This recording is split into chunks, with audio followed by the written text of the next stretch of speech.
ایک دانا آدمی سے پوچھا گیا، زندگی میں کامیابی کیسے حاصل ہوتی ہے؟ دانا نے کہا، اس کا جواب لینے کے لیے آپ کو آج رات کا کھانا میرے پاس کھانا ہوگا۔ سب دوست رات کو جمع ہو گئے۔ اس نے سوپ کا ایک بڑا برتن سب کے سامنے لا کر رکھ دیا، مگر سوپ پینے کے لیے سب کو 1 میٹر لمبا چمچ دے دیا اور سب کو کہا کہ آپ سب اپنے اپنے لمبے چمچ سے سوپ پینا ہے۔ ہر شخص نے کوشش کی، مگر ظاہر ہے ایسا ناممکن تھا۔ کوئی بھی شخص چمچ سے سوپ نہیں پی سکا۔ سب بھوکے ہی رہے، سب ناکام ہو گئے۔ تو اس دانا نے کہا، میری طرف دیکھو۔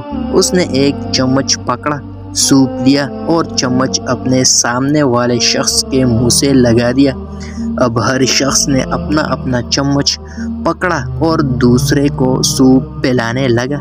سب کے سب بہت خوش ہوئے۔ سوپ پینے کے بعد دانا آدمی کھڑا ہوا اور بولا، جو شخص زندگی کے دسترخوان پر اپنا ہی پیٹ بھرنے کا فیصلہ کرتا ہے وہ بھوکا ہی رہے گا، اور جو شخص دوسروں کو کھلانے کی فکر کرے گا وہ خود کبھی بھوکا نہیں رہے گا۔ دینے والا ہمیشہ فائدہ میں رہتا ہے، لینے والے سے ہم سب کی کامیابی کا راستہ دوسروں کی کامیابی سے ہو کر گزرتا ہے۔